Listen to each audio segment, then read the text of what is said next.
Une vraie question. Qu'est-ce que 2024 a encore à nous surprendre avec? Alors là, I don't know if I have to speak in English parce que vraiment, je ne sais pas si la phrase que j'ai dit là a un sens.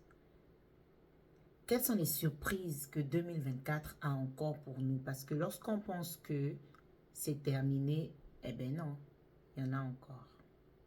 Asseyez-vous bien, let's go. Il est temps de laisser tomber, c'est maintenant que je vais vivre. Il est temps de laisser tomber, c'est maintenant que je vais vivre. Coucou la famille, j'espère que vous allez bien. Moi ça va, c'est votre gossure Casey Love l'Amazon aka la voix de l'Amazon. You already know. Bienvenue sur ma chaîne YouTube. Si c'est ta première fois, s'il te plaît, mets-toi confortablement et abonne-toi s'il te plaît. Like la vidéo. On a un objectif qui est d'atteindre 1500 abonnés d'ici le mois de janvier. Nous croyons que nous sommes capables et je suis sûre qu'avec ton aide, nous allons arriver à le faire. Avant d'entrer dans le vif du sujet, comme à notre coutume ici sur la voie de l'Amazon, nous allons d'abord remercier le Seigneur. Éternel mon Dieu, mon roi, Père très saint, Maître de l'univers, merci pour le souffle de vie renouvelé encore aujourd'hui. Merci de nous avoir gardés jusqu'à ce moment précis de ce mois de décembre. Père éternel, nous prions de pouvoir voir l'année prochaine ainsi que toutes les années à venir. Éloigne de nous tout esprit de mort, éloigne de nous toute maladie incurable, éloigne de nous tout problème, éloigne de nous tout manque financier. Nous croyons ce que tu es capable de faire. Oh Seigneur, merci. Amen.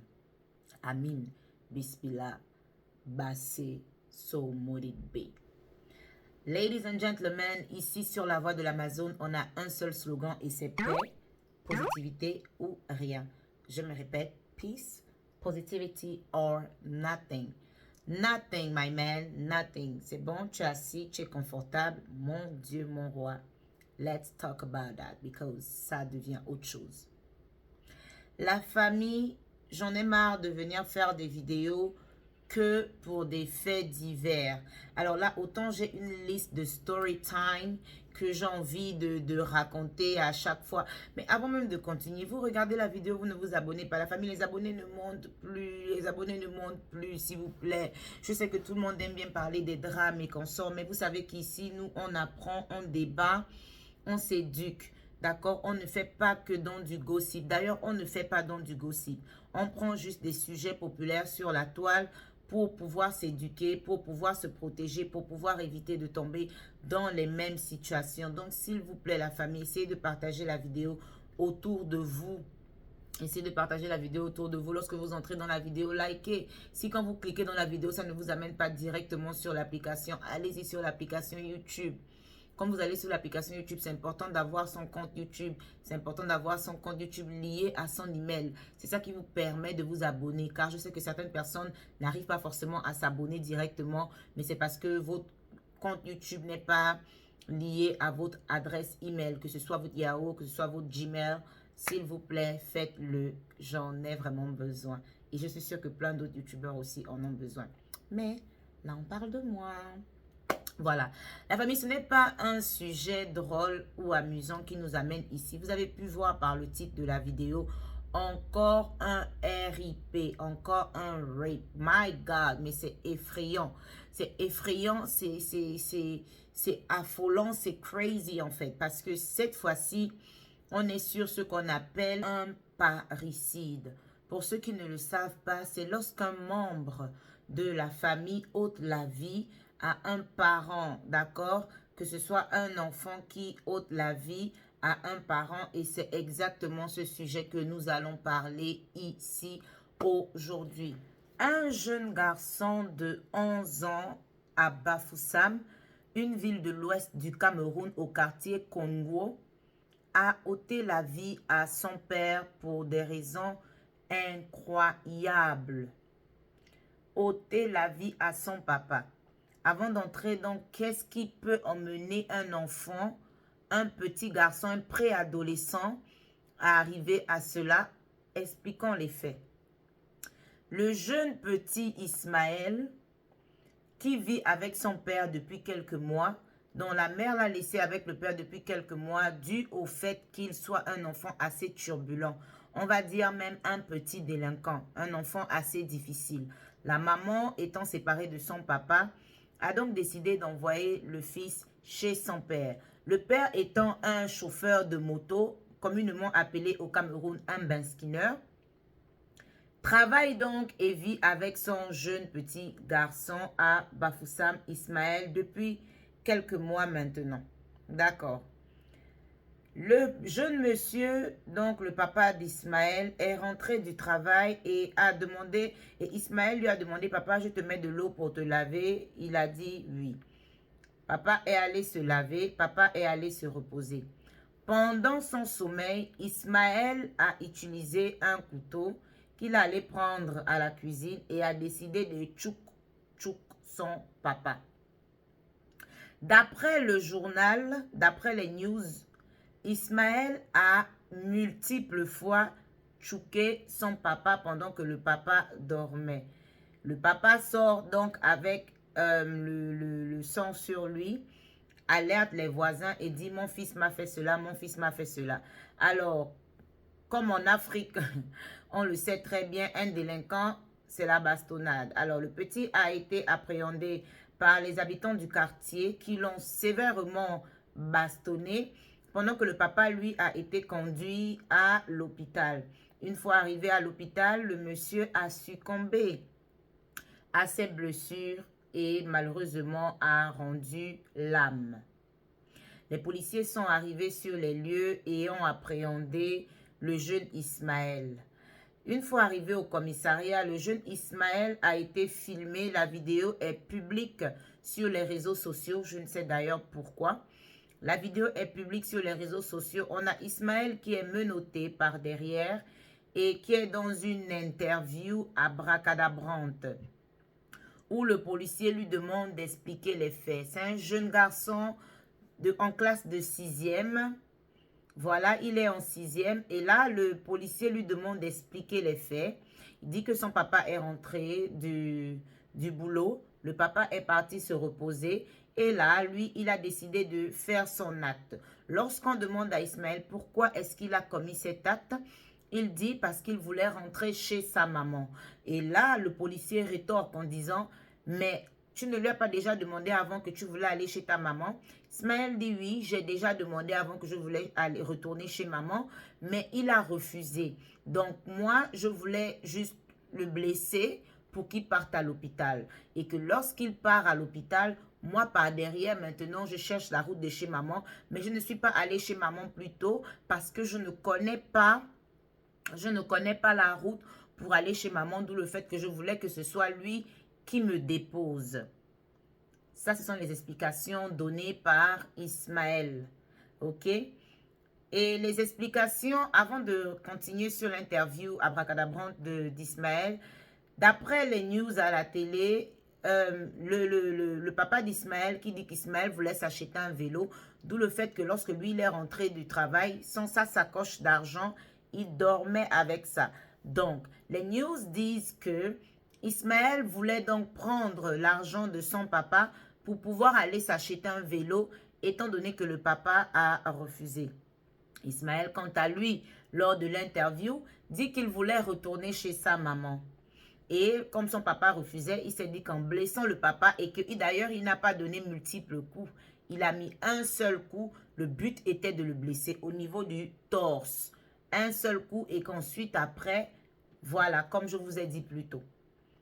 Et là, le policier qui dit à Ismaël que « Est-ce que tu sais que ton papa est décédé ?»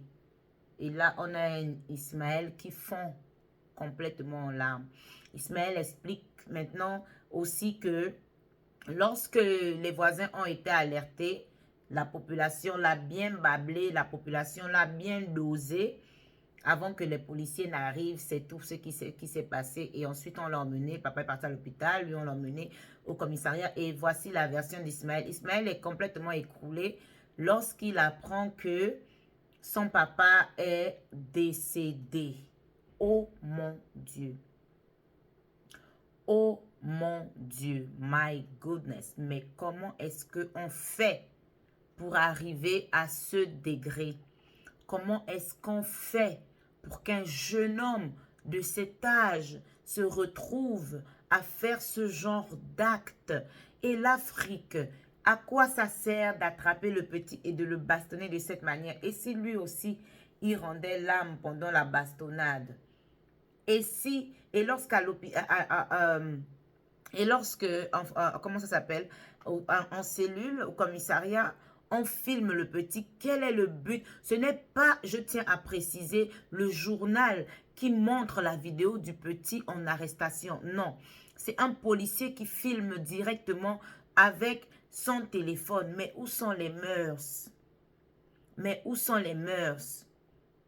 Comment est-ce qu'on peut afficher un petit garçon qui a fait un acte aussi odieux sur les réseaux sociaux? Depuis quand les réseaux sociaux sont devenus un tribunal où, je ne sais pas, où on règle. Ce n'est que pour le divertissement des uns et des autres. Un bon article aurait suffi en fait. Mais que de publier l'enfant comme ça et d'annoncer de manière aussi brutale au jeune homme que est-ce que tu sais que ton papa est décédé? Voici l'histoire. Maintenant, qu'est-ce qui nous concerne? Let's go. La famille, j'ai 2 questions concernant ce sujet. N'hésitez pas à répondre en commentaire. Je ne saurais donner un point de vue là-dessus, mais j'aimerais aussi vous permettre de participer à cela. Alors, quelles pourraient bien être les causes de cet acte? Première question. Est-ce l'irresponsabilité des parents? Deuxième question, avons-nous juste affaire ici à un enfant délinquant?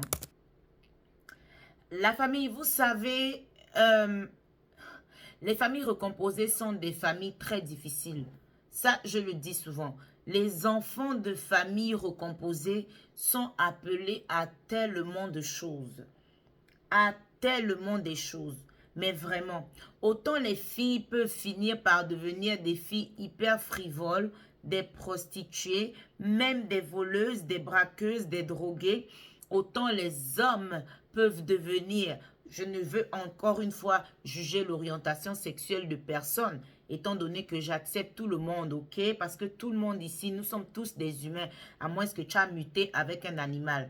Mais les hommes, dans plusieurs cas, qui ont été élevés dans une éducation hétéro, beaucoup deviennent homosexuels parce que c'est là-bas qu'ils ont pu, il y a encore dans les 2 cas, c'est là-bas qu'ils ont pu retrouver du confort, de l'amour, de l'acceptation, de la validation. Beaucoup deviennent des voleurs aussi, des braqueurs, des criminels, des drogués permanents, ok? Beaucoup ne continuent pas les études.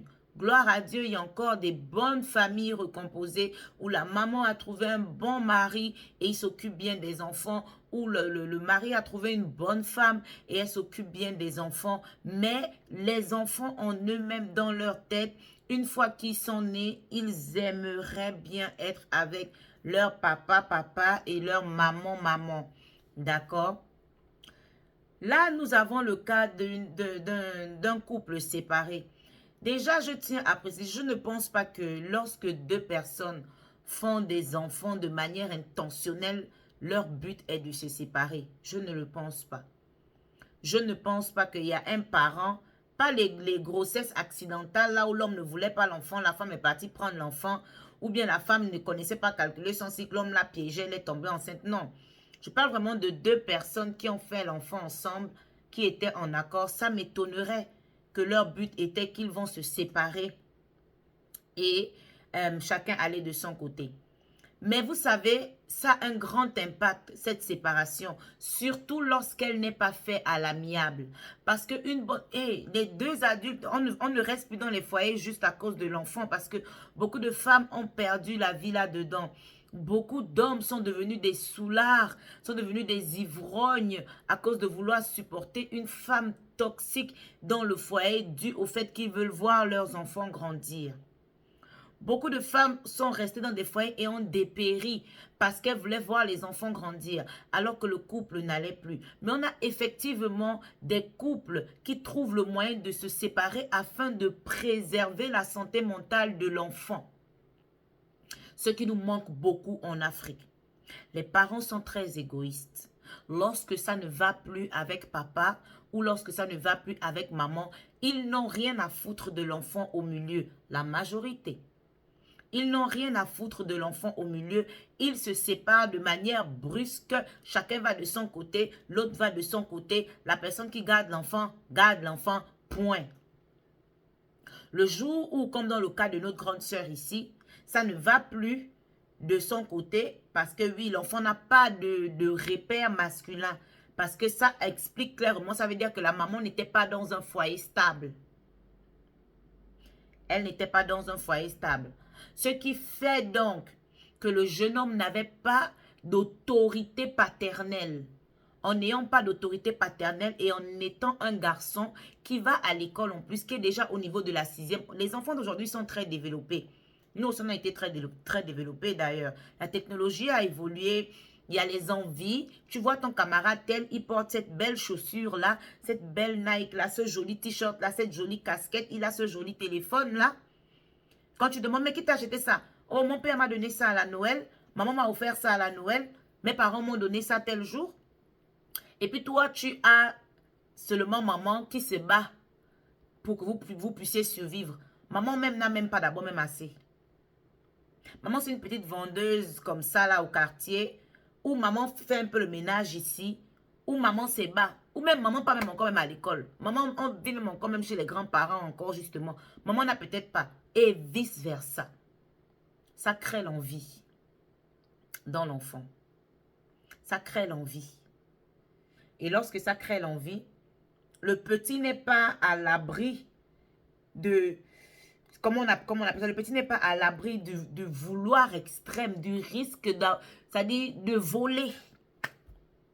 Le petit n'est pas à l'abri du vol. Parce que la convoitise a atteint un certain niveau. Et ces enfants qui n'ont pas de figure paternelle, parce que vraiment la figure maternelle, la mère, on peut trouver en toute femme, c'est vrai qu'il y a des mamans méchantes, mais la femme c'est la douceur. On peut trouver en toute femme un instinct maternel, d'où le fait qu'une autre femme peut donner le lait, son lait à ton enfant si toi tu ne peux pas donner le lait et qu'elle est la lait et ton enfant va bien manger ça et sera bien nourri. On est d'accord? Mais tout homme ne peut pas être un père, un papa. Tout homme ne peut pas porter la carrure du père là. Non, on en a. Mais on a plus de femmes capables d'être maternelles envers des enfants qui ne sont pas les siennes que des pères qui ont la possibilité d'être vraiment paternels auprès des enfants qui ne sont pas les leurs. Et là, on a le cas peut-être du petit avec la gourmandise et tout, qui a eu envie aussi un peu comme les autres, voilà. Ou alors, comme lui-même explique dans sa vidéo, il voulait retourner avec sa mère. Pourquoi? Sûrement parce que chez sa mère, il y a beaucoup un laisser-aller. C'est sûrement ça aussi. Il y a tellement de laisser-aller chez maman, il peut se permettre d'aller à gauche, d'aller à droite, de gambarder. Et puis, vous connaissez en Afrique, hein. En Afrique, 10 ans, 11 ans déjà, souvent tu pars t'amuser chez les amis, tu rentres à l'heure que tu veux rentrer, tu finis l'école, tu montes de ça. Et puis avec la maman seule, elle va faire quoi? Vous connaissez comment les jeunes garçons grandissent vite là-bas en Afrique? Même pas en Afrique seulement, ceux qui ont la mélanine, les bantous. Vous connaissez comment les bantous grandissent? Un petit de 12 ans, mais tu regardes le petit, tu as envie de l'appeler monsieur. Donc la maman n'a pas supporté. Lorsqu'on voit la vidéo, c'est une jeune maman. Une jeune maman, tu sens une jeune maman qui vit encore un peu sa vie. Cils et tout, cheveux rouges, tout ça. Elle n'est pas fatiguée du tout. Et là, le petit lui donnait les maux de tête. Mais c'est très grave. Je pense que chaque parent doit prendre sa responsabilité. Vraiment. Je pense qu'en Afrique, actuellement, on doit donner les contraceptifs. Je pense qu'on en fait. On donne les contraceptifs gratuitement. Aïe! Aujourd'hui, là, quand même, tout le monde connaît calculer son cycle. Et comme j'ai déjà dit auparavant, une femme qui tombe enceinte doit savoir que c'est son enfant d'abord. À tout moment, tout peut se passer. Car c'est elle qui sera sur ce lit en train de donner la vie. Et en donnant la vie, c'est du 50-50. Elle a 50% de chance de laisser sa vie et 50% de chance de donner la vie. Donc, je pense qu'on doit un peu chérir les enfants plus que ça et ne pas les mettre dans des zones de danger. Si la maman n'a pas supporté aujourd'hui et envoyé l'enfant chez le papa parce qu'elle ne supportait plus, ça veut sûrement dire que ce monsieur n'avait pas de problème à récupérer l'enfant depuis. Mais on connaît les femmes pour discuter l'enfant. Ma mère m'a toujours dit quelque chose, on ne discute pas l'enfant. On ne discute pas l'enfant. Si moi, maman, je dis que je veux garder l'enfant, tu me fais trop la guerre, garde l'enfant. Tu discutes beaucoup, quoi. L'enfant qui est sorti de tes entrailles, surtout quand tu sais que tu n'es pas en position de force. Si c'est l'homme qui a plus de moyens que toi, laisse la vie faire les choses. Laisse la vie faire les choses. Il faut faire des choix intelligents. Il ne faut pas faire des choix égoïstes. Est-ce que si toi, la maman, tu récupères l'enfant, tu es capable de donner la vie à l'enfant que l'enfant mérite? Est-ce que tu es une maman qui travaille? Est-ce que tu es une maman qui est stable mentalement? Déjà, une séparation avec l'enfant affecte plus la maman que le monsieur. Tu vas trimballer l'enfant à gauche, à droite et consort. Think about that. Allons dans le cas maintenant où des parents donnent bien l'éducation, une bonne éducation aux enfants. Et les enfants aussi, aucun parent n'accouche la personnalité d'un enfant. Un parent accouche la personne. Mais la personnalité vient de tout un chacun. C'est pour ça que chacun est unique en son genre. Voilà pourquoi on a des pasteurs et des mamans pasteurs qui ont fait un enfant, mais leur enfant qui a grandi au sein de l'église et au sein d'Imbrogoudou et Imbragada, cet enfant est voleur. Cet enfant est prostitué. Cet enfant est drogué. Vous allez dire que ce sont les parents. Non. Ces parents, tout ce qu'ils ont donné à ces enfants, c'est prier le Seigneur Jésus, la vie droite et tout. À la maison, ce sont des anges. Dehors. Parce qu'effectivement, on a des enfants qui naissent avec leur propre personnalité. Mais à 11 ans, je pense que c'est encore la responsabilité des parents. À 11 ans, je pense qu'un enfant délinquant, turbulent, à 11 ans, ce n'est pas encore sa personnalité qui est développée. C'est le manque d'éducation de base. Oui. Parce que si vous me dites un enfant qui est déjà à peu près à 15 ans, 16 ans, 17 ans, en montant, je peux dire que cet enfant a développé sa propre personnalité, mais tu développes ta propre personnalité sur quelle base? Quelque chose a manqué quelque part. Quelque chose a manqué quelque part. La famille, n'oubliez pas les deux questions posées. Pensez-vous que les causes de cet acte sont dues à l'irresponsabilité des parents ou on a juste ici affaire à un enfant délinquant? La théorie qui dit que le petit voulait juste un vélo. Il voulait voler l'argent de ses parents, de son père pour acheter un vélo. Et si l'enfant n'avait pas de jouet? Et si l'enfant n'avait pas de quoi s'amuser? Était-il envieux de ses amis? C'est possible, n'est-ce pas?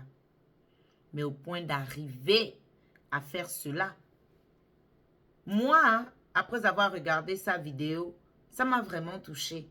Lorsqu'on annonce que son papa est décédé, ils font complètement. Tu peux te dire que ce n'est vraiment pas à ça qu'ils s'attendaient. Et comme le même dit, il voulait seulement le blesser pour aller à l'hôpital. Mais il n'y a rien qui va à la famille. Il n'y a vraiment rien qui va dans toute cette histoire. C'est grave en fait. Protégeons nos enfants.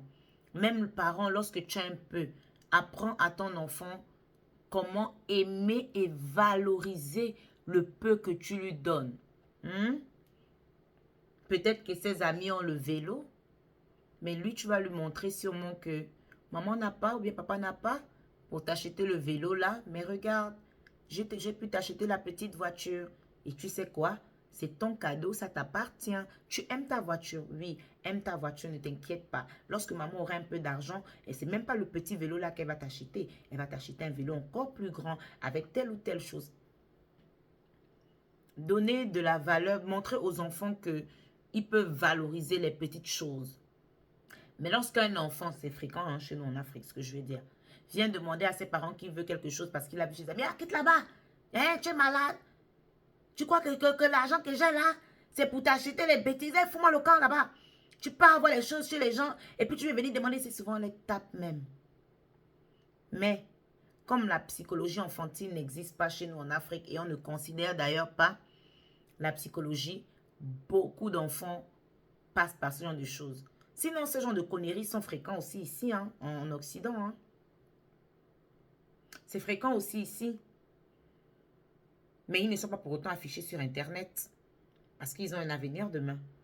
Beaucoup vont en centre de détention juvénile et sortent et personne ne sait et leur image n'est pas gâtée. Et ils fondent une famille demain et ils se sont repentis.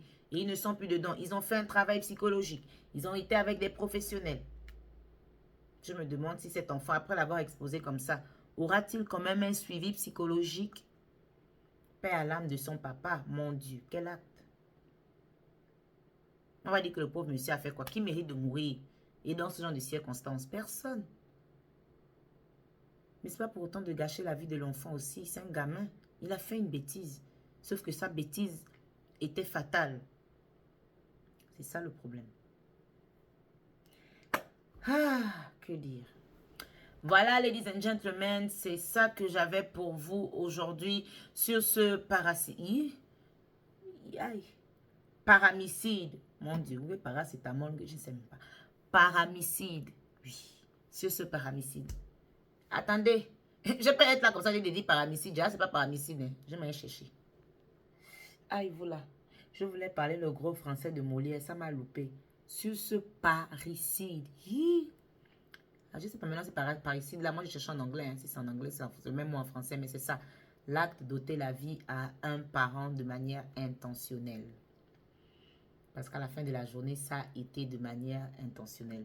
Si vous êtes arrivé jusqu'à ce niveau de la vidéo, s'il vous plaît, n'oubliez pas de vous abonner, de liker la vidéo et aussi de partager. Et on se prend sur une prochaine vidéo. Attends. Tu es pressé, tu pars où? Est-ce que tu as déjà liké la vidéo? Est-ce que tu t'es abonné? Et la cloche de notification, n'oublie pas, faut partager aussi. Mouah!